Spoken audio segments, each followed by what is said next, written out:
mwezi tuna file kesi, tuna sue the government na damages za yule mtu amekaa pale. Jambo la pili, watu wa bodaboda wanateswa sana. Naam. Bodaboda kule yote mzima, Masaba ward na kule mzima, polisi wa huko kwetu wamejiajiri kwamba lazima kila asubuhi upeleke shilingi 50. Sasa hizo wamekuwa 100. Hilo swala lazima tuliangazia kwa sababu polisi anakula ushuru, mshahara wa ushuru ambao sisi tunatoa. Unampatia hela nyingine ya nini kana? Ni jambo la kero kabisa zaidi. Na pia ukiangalia kwenye nafasi ya uongozi, wengi wametaja kwamba kufikia sasa ukiangalia bajeti ambayo inawekwa kwenye viongozi ambao wanasimamia wananchi, ni kwamba hakidhi yale mahitaji ambayo yanafaa kufanywa na ile pesa. Labda ni kipi ambacho kinafanya huyu kiongozi atatekeleza maendeleo ambayo amekusudiwa kutekeleza kwa muda wa miaka 5? Ukiangalia sasa viongozi wameanza kukimbilia kufanya maendeleo sasa hivi, baada ya mwaka mmoja ndio tuingie siasa. Ni kipi ambacho kinazuia kutofanya maendeleo kabla? Swala nzuri sana. Yaani wewe swala nyeti kabisa. Naam. Nitakupa jibu ambalo ni kamili. Naam. Kinachofanya ni kwamba wanasiasa, sisi wananchi ndio tufanya kosa hilo. Naam. Wanasiasa wanapokuja kuomba kura kwetu, tunawaomba hela. Kweli. Sawa? Sasa nikitoa hela nikupatie pale, nimetoa zile pesa. Labda nimekopa, labda nimechukua kwenye nimeuza kitu changu pale, nikupatie zile hela. So wakati ambapo utakapokuwa nimeingia kwenye uongozi, wao hutaka kutumia grab kwa wapate pesa, warudishe pale walitoa. Na sasa kuna corruption nyingi, watu kupata opportunity wanaiba. Lakini sisi wananchi ndio tunafanya makosa. Wananchi tusingechukua pesa kwa wanasiasa. Tungewaacha tuchague sera. Yule mtu anapoingia sasa unamfuata. Kuna mbunge mmoja kabla siingia kwenye ulingo wa siasa alikuwa hapa, alikuwa senator wa Kayole Central. Wakati Kayole Central ilikuwa ni kubwa, tunaenda Bakasi. Kwa hiyo wacha gawa. Ilikuwa senator Central, kuna South, North, what. So yule mbunge alifanya kazi akaingia kwenye uongozi. Tulipoenda kumuona, tulikuwa group ya vijana watu kadhaa, tukamwambia tutaka maendeleo, alituambia siwezi fanya chochote kwa sababu nilitumia hela nyingi sana kupata hii kura. Lazima kwanza nirudishe pesa zangu, ndio alafu sasa niwafanyie maendeleo. Sasa unakuta kwamba hiyo hela miaka 3-4 anarudisha pesa zake. Miaka 3-4. Mwaka ule mwisho anakimbizana kuwadanganya. Sasa hiyo wananchi wanapaswa kuwa makini sana. Awe ni rais, awe ni nani mbunge, awe ni governor, anapokuja vile tunaamua siku ya tarehe kupiga kura tunamtema nje. Kweli.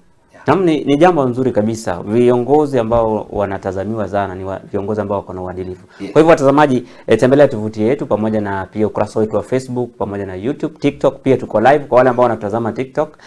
Tayari ni kwamba tuko na Mheshimiwa Tom Chacha ambaye ni anagombea kiti cha MCA katika wadi ya Masaba huko Migori County, Kuria ya Magharibi. Hata hivyo mtazamaji, ni swala nzuri kwa sababu tayari kutoka Kuria Magharibi kufika studioni zetu kutuongelesha kuhusiana masuala ya uadilifu na uongozi ni kitu cha muhimu zaidi. Bwana Mheshimiwa, ni kwamba kufikia sasa wananchi hawana imani na viongozi. Kufikia sasa wananchi hawana imani na viongozi. Kwa hivyo tumefika hapa ili tuelezane kwa sababu tunataka uongozi bora. Kwa kuja kwako hapa utupe mwelekeo kwamba iwapo utaingia madarakani tutaona mabadiliko tofauti na yale ambayo tunayaona kutoka kwa viongozi wengine. Kwa hivyo ni nini kinachangia kutokuwa na imani na viongozi kati ya wananchi? Naam. Nimesema kama nilivyosema mara ya kwanza na narudia mara ya pili. Cha kwanza wanasiasa wamekuwa waongo. Naam. Hatuna wanasiasa ambao wanasema ukweli. Ya pili, wanasiasa wamekuwa wakichagua, wamekuwa wakabila. Naam. Mfano pale niko pale, mfano pale Masaba ward. Kule ni sehemu ambao kwetu Mungu ametubariki, kuna gold nyingi sana. Kweli. So makabila nyingi wameingia pale. Juzi nimeitwa na kabila fulani wanasema wao wametengwa. So jambo la pili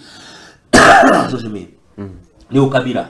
Sasa mtu anapoingia kwenye uongozi anaweka watu wake, kabila lake. Unaona hata kwa serikali, hata kwa government kubwa saa hizi. Naam.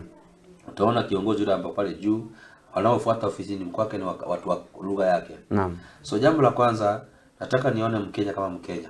Mfano kama pale kule kuna shida kubwa sana. Tuko na clans. Tuko na Bairege, Abanyamazani, nataka niongelee sana kwa upande wangu. Naam, kweli. Ndaguzi zingine tena niongelee upande wangu pale natoka. Kama mfano. Kama mfano. Tuko na Wairege, Wanyabasi, Wakira na Waranchoka. Sasa viongozi pale wako pale.